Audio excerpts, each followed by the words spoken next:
Hi guys, hope you're all doing well. Now, Battlefield has been subject to a lot of changes since launch, but this update, Update 5.2, has been one of the more controversial changes to the game. I for one love this update, and I can't wait to tell you why and try to explain why you should love this update too. But before we get into this video, if you're one of the 70% that watch my videos but aren't subscribed, you may as well. Like, we're going to be pumping out bangers non-stop out here, so you may as well just get around it. So, unless you've been living under a rock, you should know that DICE has drastically altered the TTK, or time to kill, for almost all the weapons in the game. The aim of this was both to make the game more approachable to new players, along with creating clearly defined classes of weapons, and forcing players to choose an appropriate option for their engagements. Gone are the days where you could basically just beam people across the map with a ZK. You're actually going to have to choose a suitable weapon now. So, I'm not going to go through all the patch notes, not even going to show them to you guys. Here, that's a link in the description. If you want to check it out, well, you can. You can read up all the patch notes and figure out what kind of weapons might suit you. All you really need to know is that all the weapons are pretty much having their damage lowered by a bullet or two into specific target groups, so that they perform at a specific range. So, what do I love about this patch? Well, firstly, it decreases the amount of annoying spam that you're just constantly subject to.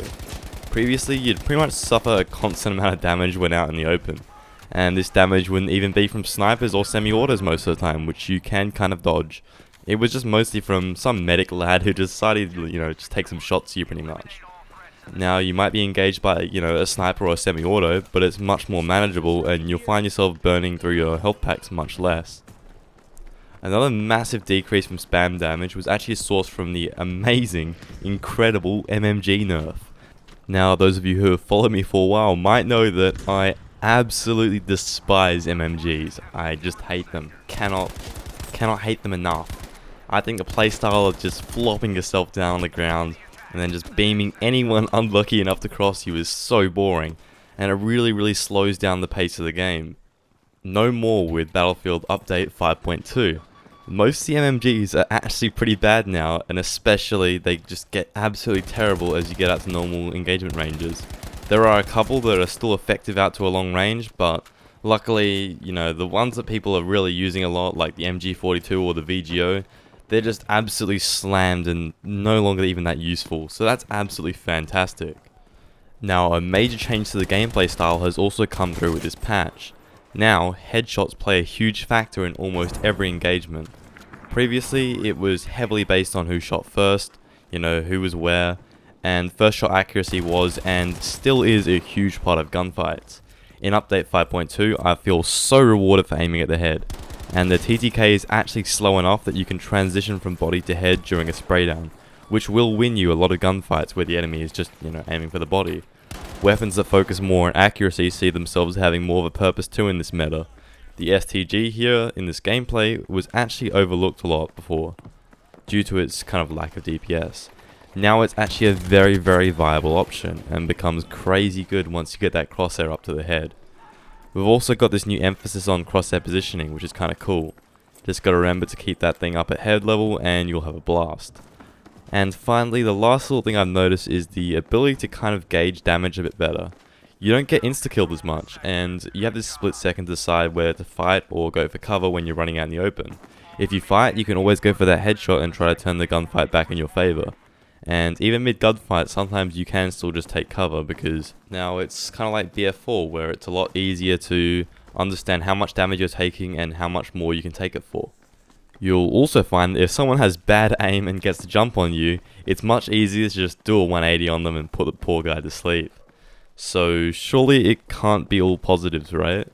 Well, yeah, of course there's going to be some things wrong with the update, and here's what I've got to say. So to begin, I think that not looking into medic bolt action carbines was a major oversight. The jungle carbine might actually be a bit strong at the moment. On record, you have a lot of really top players before the update even came out saying the jungle carbine might actually be the best gun in the game for the medic class. And now, with everything else nerfed and it not being looked at all, it might be way too strong. I'm not the best sniper, I'm not even close, I'm not that great at sniping, and I still do very well with the jungle carbine right now. I don't even go for headshots half the time, I just go for body shots with it and it is easy enough. Obviously if they're standing still or if I feel a little bit spicy maybe I'll go for the headshot. but you just don't have to, and it's that easy of a gun to use at longer ranges. So maybe they have to look into those a little bit more. Another small oversight could be the sniper rifles, but I really don't see them as a problem at all. I'm not a fan of the AT rifles at all though, and I'm sure this entire update was pretty much made to force weapons to be used for their intended ranges and therefore kind of purpose. The AT rifle was made to be used against tanks, but literally no one uses it for that. Everyone just lies down prone and one-shots infantry with it. Absolutely stupid that it's used for that, and it really shouldn't be a one-shot. I just don't see how that's a thing. Like, it's such a boring thing to play against. Now, the next thing here is that I feel like you should be punished a slight little bit more just for making bad plays. Like in this clip here, I've pushed past where I should really be able to push. Sure, I flick around a bit, but I legit just run at the enemy through the smoke here, and through some little tricksy slide spam, I've managed to escape with my life. I don't think this was even down to their bad aim or anything, they just didn't hit headshots, and then therefore the TTK just isn't on their side. And finally, the last thing I'd like to mention is that the 5-second res timer, it just has to be reverted. This isn't Battlefield 3, and especially for a more grind style map, you can't be having people just getting instantly revived. It's absolutely absurd. And now some thoughts on the vehicle changes. Well, starting with planes, we saw a few key things. The Flieger had its range doubled, but now it's much harder to use. So far, it's just felt inconsistent to play against. Sometimes people just hit these insanely lucky or maybe high skill shots, and sometimes you'll just never be punished at all. At least before there was some consistency to it, but I do think this is a nerf overall. At least until players master it and become insane mobile AA machines. The 20mm explosive rounds were also nerfed, and deservingly so I guess. And the nerf added a fall off curve to the splash damage, so it feels like if you're really accurate, you still do good damage at range. Problem here is that these rounds just aren't accurate at all, and if they had their accuracy increased a bit, I think it would make them feel much more rewarding. Even if they reduce the splash even further but increase the kind of accuracy or decrease the spread I guess, this would just be a really nice change, and it would reward good players and it would actually punish bad players. Still stupid effective though, and I haven't had much problem using them at all. The final and most insane change by far is that we've now got a bombing circle on at least the Pacific fighters. I have no idea, absolutely no idea why DICE did this. Like, what were they thinking, man? Now I'm running the 500-pound bombs as my main loadout in the Zero, and I'm just easily bombing tanks from the skybox. The only reason why I didn't use them before was because I wasn't good enough to kind of lob them from the skybox. I don't think anyone really was, but now anyone can. You just put the circle on them and click twice.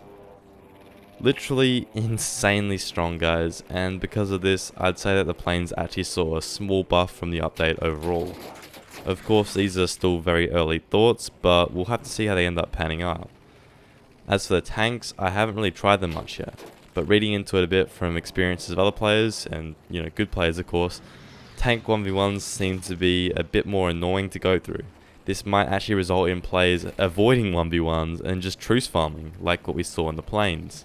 Gonna have to actually see how this ends up going. Gonna have to actually use tanks a lot more in the Pacific update. I used to use them before a little bit, but haven't really touched them since coming back to the game. I know the LVT still has that insta-kill AA cannon on it too, which is just absolutely absurd. Like, why doesn't it have a nerf yet? I do not get it.